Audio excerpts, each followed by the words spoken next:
Qu'est-ce qui se passe au FC Barcelone, les amis? Encore une défaite, cette fois-ci à domicile face à Las Palmas, 17e de Liga. Est-ce que le Barça est vraiment, j'en crois pas mes yeux là, est-ce que le Barça est vraiment en train de s'aborder une Liga qui lui tendait les bras face à ce Real Madrid là, le pire Real Madrid depuis 5 ans fastoche, 2019. Et je pèse mes mots. Est-ce que le Barça est vraiment en train d'offrir la Liga, gâcher une Liga en un mois, le mois de novembre 2024, après un mois d'octobre qui avait été magnifique, de rêve, hein, clairement, avec un Barça qui avait pris les 3 points au Bernabéu et j'en passe et tout. On était vraiment heureux. Et là, en un mois, patatras, tout est parti de travers. Défaite à domicile cette fois-ci. Et celle-là, elle fait mal, elle fait encore plus mal que toutes les autres. Donc là, le Barça va se faire rejoindre normalement par le Real Madrid de demain, avec un derby madrilène, Retafe. On sait comment ça se passe en plus au Bernabéu, on sait comment ça va se passer. Donc, comment vous dire que je suis vraiment déçu. Il n'y a aucune excuse pour ce Barça-là, que ce soit pour les joueurs, pour le coach. L'horaire de 14 h, c'est pas une excuse, hein, le terrain, tout allait bien. Hein. On avait des joueurs, un effectif cohérent, mais malheureusement déjà avant la rencontre, le coach a choisi de faire des rotations qui je pense étaient un petit peu trop nombreuses. Déjà le fait qu'il n'y avait pas Dani Olmo, je comprends pas trop, on sait qu'il est fragile, d'accord, mais à ce point-là, Dani Olmo, on peut même pas compter sur lui pendant 3 matchs d'affilée. Le mec blessé, convalescent, de repos, bref, c'est un petit peu compliqué avec lui. Donc déjà, tu as un joueur qui est aussi important que lui sur le banc, et en plus de ça, tu fais des rotations. Je comprends le principe de, oui, on est à domicile, donc c'est un peu plus facile de faire des rotations pour le Barça aujourd'hui que mercredi face à Mallorca à l'extérieur, avec un voyage en plus, etc. Mais bon, là l'équipe, elle restait quand même sur une série, une défaite hein, en Liga, donc des matchs perdus, des points perdus, il fallait redémarrer un petit peu un cycle à domicile. Donc, dès le début du match, on savait que ça allait être compliqué, quoi qu'il arrive. Lamine Yamal, il entre en jeu à la 45e minute par urgence, parce que le Barça va mal, parce que pendant 45 minutes, non seulement on s'est beaucoup ennuyé, mais le Barça a été aussi mené au score. Franchement, le début de match, hein, ça a été l'une des pires bouillies depuis le début de saison. On ne reconnaissait plus les joueurs. Lewandowski, Rafinha, qui s'est bien rattrapé ensuite, hein. Alors, je vais en parler de Rafinha, qui a fait une bonne fin de rencontre, mais là, on a compris que son poste à droite, il ne faut pas qu'il joue à ce poste-là, Rafinha. C'est terminé. On le savait déjà depuis très longtemps. Là, son début de match, ça a été une catastrophe. Mais même, tactiquement, c'est une chose de ne pas jouer à son poste. Mais techniquement, les frères, Lewandowski et Rafinha, leur début de match, leur match en intégralité, hein, pour Lewandowski qui a été juste mauvais, qui voulait tout faire trop vite. Des contrôles, des passes, des décroches, du grand n'importe quoi. Et je pourrais citer 6-7 joueurs qui n'ont pas été bons. Un mec comme Gavi, par exemple, qui est en manque de rythme, lui, j'en veux moins. Mais des joueurs cadres, comme Rafinha, comme Lewandowski, comme Koundé aussi, qui est fautif aussi sur pas mal d'actions. Ben, tous ces mecs-là, j'ai envie de vous dire que c'est supposé être vous qui portez l'équipe et qui font normalement en sorte que l'équipe, lors d'un match comme ça, ne s'endorme pas. Le rythme, le manque de rythme, de vitesse, le manque de changement de rythme, justement, incarné par l'absence de Lamine Yamal et Dani Olmo, forcément, c'est plus compliqué.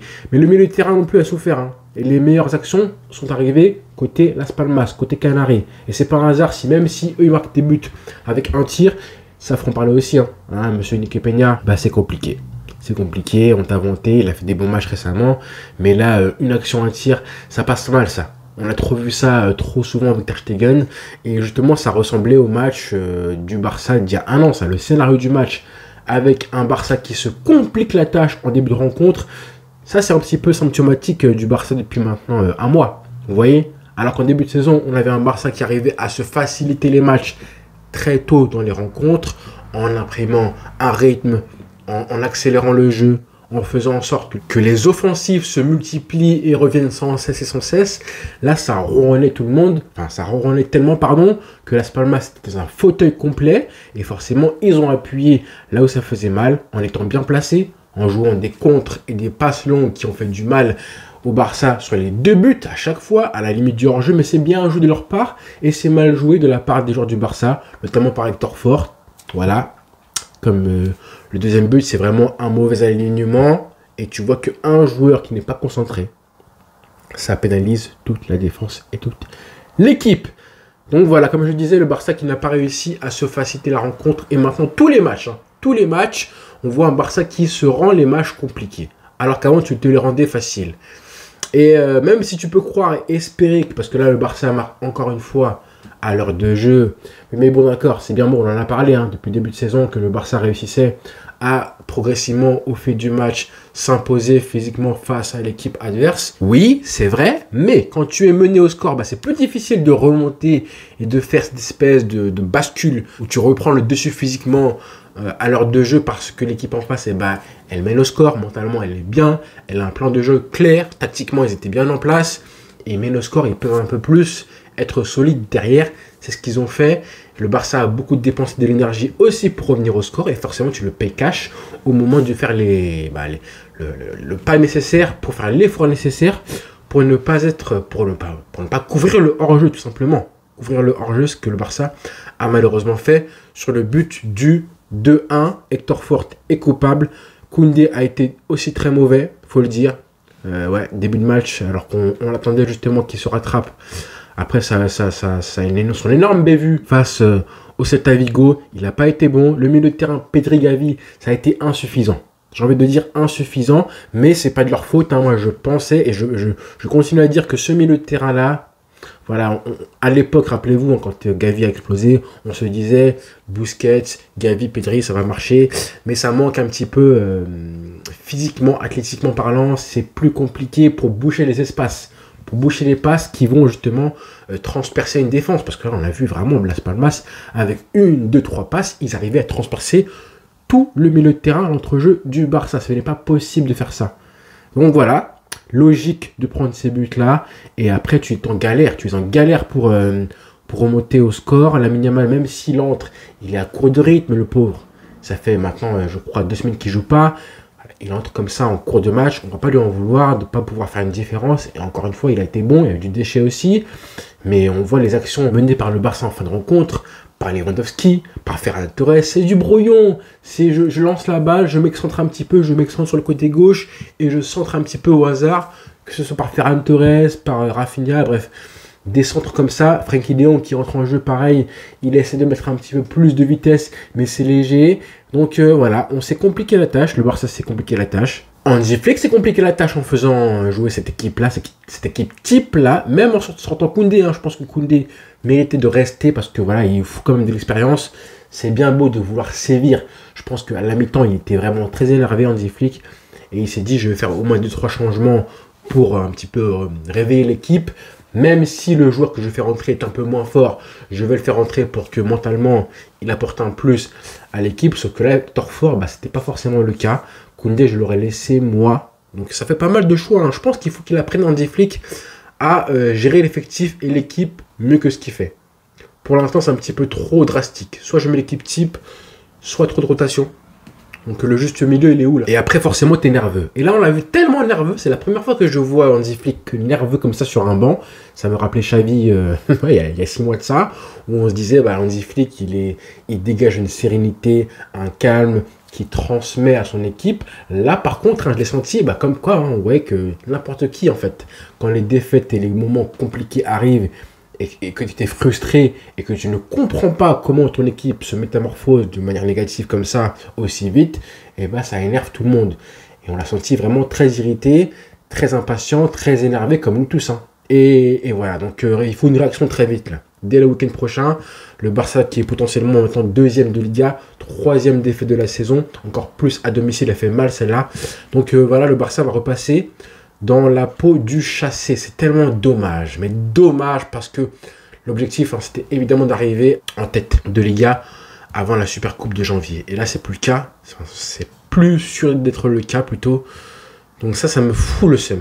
Ça me fout vraiment la rage et des renforts vite. Lamine Yamal, il est de retour heureusement, mais voilà, on veut quand même des joueurs un peu plus dominants. Les Lewandowski sont mal, c'est pas possible. Là, c'est vraiment le Lewandowski de l'année dernière. Là. Les contrôles mauvais, les frappes mauvaises, le temps qu'il met avant de frapper et d'armer, c'est insupportable. Il gêne en plus les autres. Parfois, il redescend, et au lieu de redescendre et jouer simple, il met des grands centres qui ne servent à rien du tout. Oh là là, ce match-là de Lewandowski, j'aurais préféré qu'il le sorte. Ça aurait été bien quand Hansi Flick fasse sortir Lewandowski pour lui montrer que là, son match n'est pas bon. Ferran Torres, un poil mieux, mais pas grand-chose de plus. Waouh, waouh.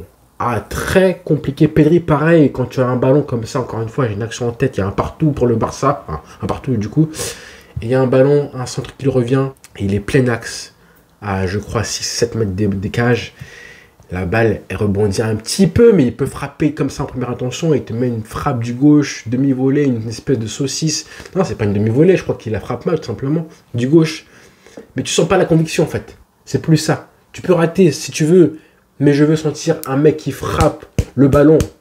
Moi, je préfère que le ballon parte dans le ciel parce que tu as mis trop fort, trop de conviction, plutôt qu'un ballon qui est contré bêtement parce que tu as topé ton geste et tu n'étais pas assez sûr de toi. Est-ce que je vais la réussir? Parce que le ballon vient du pied gauche et tout. Je réfléchis un petit peu trop. Non! Non, Pedri, non.